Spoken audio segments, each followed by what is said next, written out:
வணக்கம். பணியிடத்துல நாம அடிக்கடி சந்திக்கிற ஒரு பெரிய பிரச்சனை அந்த பயம். அதை எப்படி வெல்வது? அதுவும் ஆக்ட் ஆஸ் இஃப், அதாவது ஏற்கனவே வெற்றி பெற்று விட்டதாக நினைத்து செயல்படும் ஒரு சிறப்பான உத்தியை பயன்படுத்தி அதை எப்படி சாத்தியமாக்கலாங்கிறத பத்தி தான் இந்த அலசல்ல நாம ரொம்ப டீப்பா பார்க்க போறோம். ஸ்ட்ரெயிட்டா விஷயத்துக்குள்ள போயிடலாமா?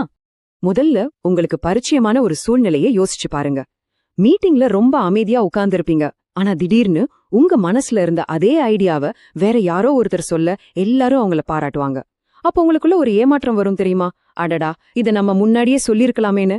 நம்ம முட்டாள்தனமா தெரிஞ்சிருவோங்கிற பயத்துல அமைதியா இருக்கிற எல்லோருக்குமே இது ரொம்ப நெருக்கமான ஒரு உணர்வு தான், இல்லையா? இதத்தான் மேபுஷ் ரொம்ப அழகா சொல்றாங்க. கூட்டத்துல பின்னாடி அமைதியா உட்கார்ந்திருக்கிறது நமக்கு சேஃப். அது எந்த பிரச்சனையும் கொண்டு வராதுன்னு நாம நினைக்கலாம். ஆனா உண்மையிலே உங்களோட அந்த மௌனமும் ஒரு செய்தியை தருது. அது என்ன தெரியுமா? இவங்களுக்கு தன்னம்பிக்கை இல்லைங்கிற செய்தியத்தான் துரதிருஷ்டவசமா உங்களோட நிர்வாகத்துக்கு அது சொல்லுது. பகுதி 1. தானாகவே பலிக்கும் தீர்க்க தரிசனம். சரி, நம்ம கிட்ட நல்ல ஐடியாக்கள் இருந்தும் நாம ஏன் அமைதியாவே இருக்கோம்? இதுக்கான விடை நம்மளோட நம்பிக்கைகள்ல தான் இருக்கு. தாமஸ் தேற்றம்ங்கிற ஒரு சமூகவியல் கான்செப்ட் என்ன சொல்லுதுன்னா, உங்களோட நம்பிக்கைகளே உங்களோட நிஜத்தை உருவாக்குது.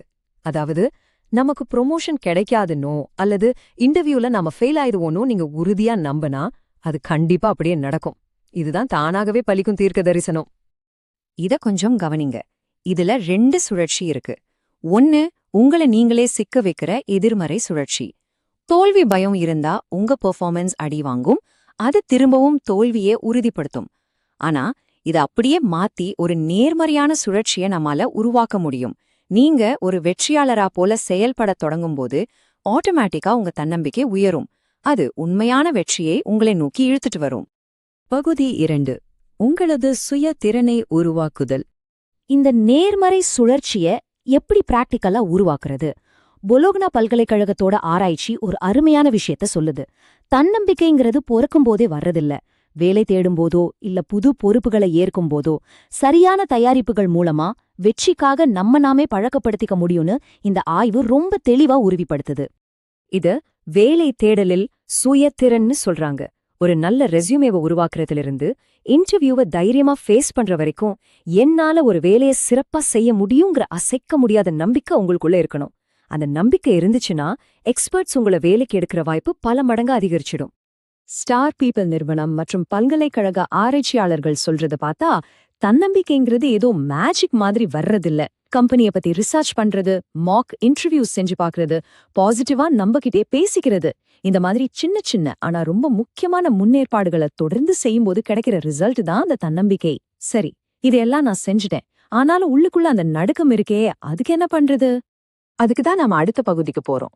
பகுதி 3. ஆக்ட் ஆஸ் இஃப் உத்தி. உங்களோட அந்த தீவிரமான பயத்தை போக்குறதுக்கு இந்த ஆக்ட் ஆஸ் இஃப் உத்தி ரொம்பவே கை கொடுக்கும். இது சும்மா இன்டர்நெட்ல ட்ரெண்ட் ஆகிற ஒரு வார்த்தை இல்லைங்க. காக்னிட்டிவ் பிஹேவியரல் தெரப்பிங்கிற அறிவாற்றல் நடத்தை சிகிச்சையில நிரூபிக்கப்பட்ட ஒரு முறை. நீங்க ஏற்கனவே வெற்றியடைஞ்சிட்டதா நினைச்சு செயல்படணும்.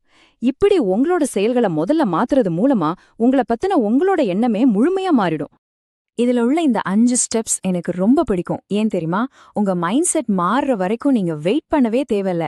இந்த எளிய படிகளை பின்பற்றி உங்க மூளைக்கு நீங்களே ஒரு புது பழக்கத்தை கத்துக் கொடுக்கலாம். தன்னம்பிக்கை இல்லைன்னா கூட பரவாயில்ல, ஒரு வெற்றியாளரா நீங்க இருந்தா எப்படி செயல்படுவீங்களோ அதே மாதிரி செயல்பட தொடங்குங்க.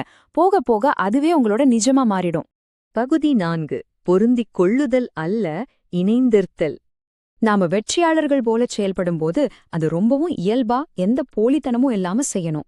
இங்க ஒரு முக்கியமான விஷயத்த நிர்வாக பயிற்சியாளர் மெலிசா டான்ஸ் சொல்றாங்க. மத்தவங்களுக்காக ஒரு கூட்டத்துல நீங்க புரிந்து கொள்ள நினைக்கிறது உங்களோட மொத்த எனர்ஜியும் உறிஞ்சிடும். ஏன்னா அது பயத்திலிருந்து வருது. ஆனா உண்மையான இணைந்திருத்தல்ங்கிறது உங்களை நீங்களாகவே ஏத்துக்கிறது. அது எந்த பயமும் இல்லாம தைரியமா உங்க ஐடியாக்களை பகிர உங்களை ரொம்பவே உற்சாகப்படுத்தும்.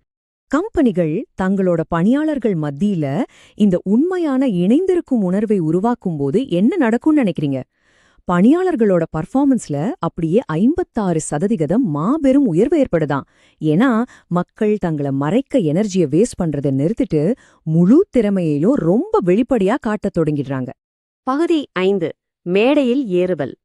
இப்போ நாம பார்த்த எல்லாத்தையும் ஒன்னா சேர்த்து பாப்போம். எந்த ரிஸ்க்கும் எடுக்காம சேஃபா இருக்கிறத விட்டுட்டு கரியருங்கிற உங்க மேடையில நீங்க கெத்தா ஏறும் போறீங்க.